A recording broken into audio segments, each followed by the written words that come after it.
Assalamualaikum warahmatullahi wabarakatuh. Anak-anak, kali ini Bu Guru hanya ingin mengingatkan tentang pelajaran proklamasi, ya. Sejarah terjadinya proklamasi. Kalian masih ingat proklamasi? Ya, yang kalian catat, kalian dengar saat upacara kemerdekaan tanggal 17 Agustus. Inilah naskah proklamasi. Bagaimana sejarahnya? Ya, sejarah proklamasi kalian tentu ingat, dulu Indonesia adalah negara yang selalu dijajah oleh Belanda, oleh Inggris, oleh negara-negara lain. Nah, pada tahun 1942 Indonesia dijajah oleh Jepang sampai tahun 1945. Nah, inilah wilayah Indonesia yang dijajah oleh Jepang dari mulai 1942 sampai 1945. Nah, yang tanggal 6 Agustus di kota Jepang, karena Jepang punya musuh banyak, tanggal 6 Agustus kotanya dibom oleh tentara sekutu. Tanggal 6 Agustus ini yang pertama dibom adalah kota Hiroshima. Lalu disusul pada tanggal 9 Agustus kota Nagasaki dibom atom, sehingga membuat negara Jepang menjadi hancur lebur. Nah, seperti ini. Padahal tentara Jepang sebagian berada di Indonesia, mereka sedang menjajah Indonesia.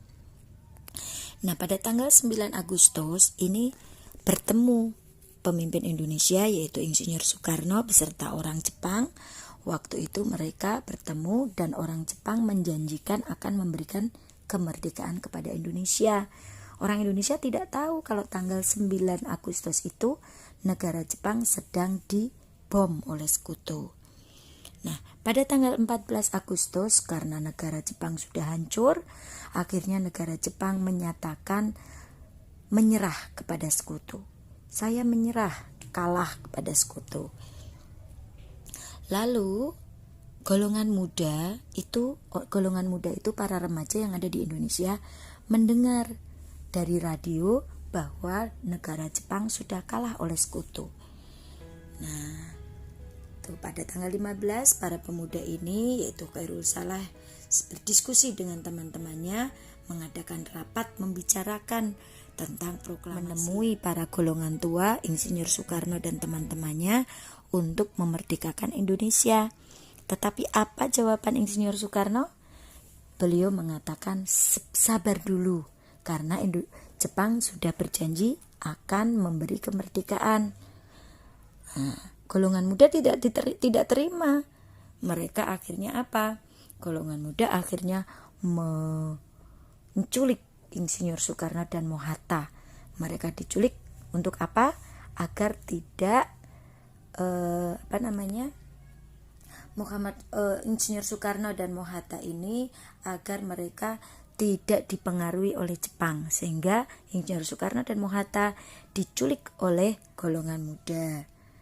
Diculik kemana mereka? Nah, ini diculik ke sebuah rumah yang berada di daerah Rengas Dengklok pada tanggal 16 Agustus 2020 ya, ini salah, 16 Agustus 1945.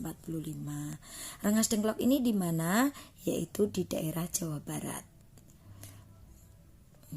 Seperti apa rumahnya sekarang? Perhatikan, nah seperti ini. Ini adalah rumah di Rengas Dengklok yang dipakai untuk menculik Soekarno dan Mohatta. Lalu Ahmad Subarjo datang malamnya menemui golongan muda, mengatakan Insinyur Soekarno dan Mohatta disuruh melepaskan. Dan akhirnya dibawa malam itu juga ke rumah seorang militer dari Jepang yang kalian tahu yaitu Tadashi Maeda. Ini di rumahnya. Kenapa di rumah orang Jepang? Agar tidak menimbulkan curiga bagi orang Jepang yang lain. Nah, di rumah perwira tinggi Angkatan Laut Jepang inilah, di rumah Laksamana Tadashi Maeda, 3 tokoh Indonesia yaitu Soekarno, Mohatta, dan Ahmad Subarjo merumuskan naskah proklamasi. Di mana tadi? Di Jalan Imam Bonjol. Nah, di ruang makan mereka membahas naskah proklamasi, 3 tokoh Indonesia. Nah, Proses penyusunan naskah ini disaksikan juga oleh golongan muda, tapi golongan muda di luar. Ada Sukarni, ada BM Diah, ya. Ada juga orang Jepang yaitu Miyoshi, Najima dan sebagainya. Akhirnya selesai juga naskah proklamasi yang dibuat oleh 3 tokoh proklamator kita, yaitu berupa naskah proklamasi yang dibacakan setiap tanggal 17 Agustus. Ini masih tulisan Bapak Soekarno ya, tulisan asli, yang mana tadinya tidak ada yang tanda tangan. Akhirnya oleh Soekarni diusulkan yang tanda tangan adalah Bapak Soekarno dan Mohatta sebagai wakil dari bangsa Indonesia. Akhirnya Bapak Soekarno dan Mohatta dipanggil sebagai Bapak Proklamator ya, Bapak Proklamator. Lalu Sayuti Melik merapikan tulisannya, diketik. Nah, kalau sekarang ada komputer, dulu tidak ada komputer. Dulu diketik pakai mesin ketik seperti ini. Lalu paginya mereka pindah ke rumah Pak Soekarno. Di mana? Ayo, siapa yang masih ingat? Ini di rumah Pak Karno ya. Dibacakanlah naskah proklamasi. Lalu setelah selesai pembacaan, dikibarkan sang merah putih. Nah, sang merah putih dijahit oleh siapa? Yang menjahit bendera merah putih? Yang menjahit ialah Ibu Fatmawati.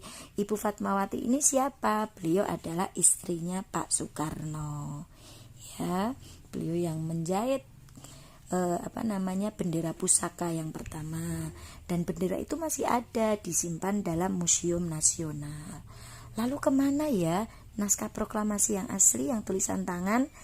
Waktu itu setelah diketik dibuang di tempat sampah oleh Bapak Sayuti Melik dan diambil oleh Pak BM Diah, disimpan, dan akhirnya tulisan tangan Pak Soekarno tersebut sekarang disimpan, masih ada ya.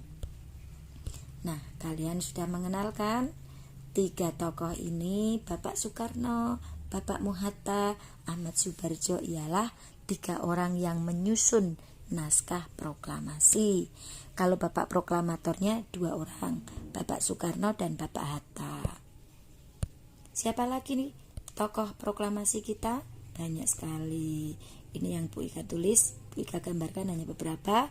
Ini adalah yang pertama adalah tokoh dari Jepang yang mengizinkan rumahnya dipakai untuk menyusun naskah proklamasi. Lalu ada Bapak Sayuti Melik, ada Sukarni, ada lagi Latif. Latif itu yang mengibarkan sang merah putih. Nah, ini adalah Ibu Fatmawati. Beliau adalah istri Bapak Soekarno. Lalu makna dari proklamasi itu apa? Kenapa kok harus ada proklamasi? Yang pertama, sebagai puncak perjuangan Indonesia. Yang kedua, pengakuan kepada dunia luar. Lalu yang ketiga, menaikkan martabat bangsa. Yang keempat, perjuangan sebagai negara baru. Dan yang kelima yaitu sebagai tonggak sejarah negara Indonesia. Nah, sekarang tugas kalian ialah menerapkan dari makna proklamasi dalam kehidupan sehari-hari. Bagaimana caranya? Yang pertama, kalian harus rajin membantu orang tua. Yang kedua, kalian harus giat belajar. Yang ketiga, mengikuti upacara dengan khidmat. Yang keempat, mengutamakan kepentingan bersama di atas kepentingan pribadi. Nah, demikian tadi adalah sejarah dari proklamasi dan makna serta penerapannya dalam kehidupan sehari-hari. Terima kasih. Assalamualaikum warahmatullahi wabarakatuh.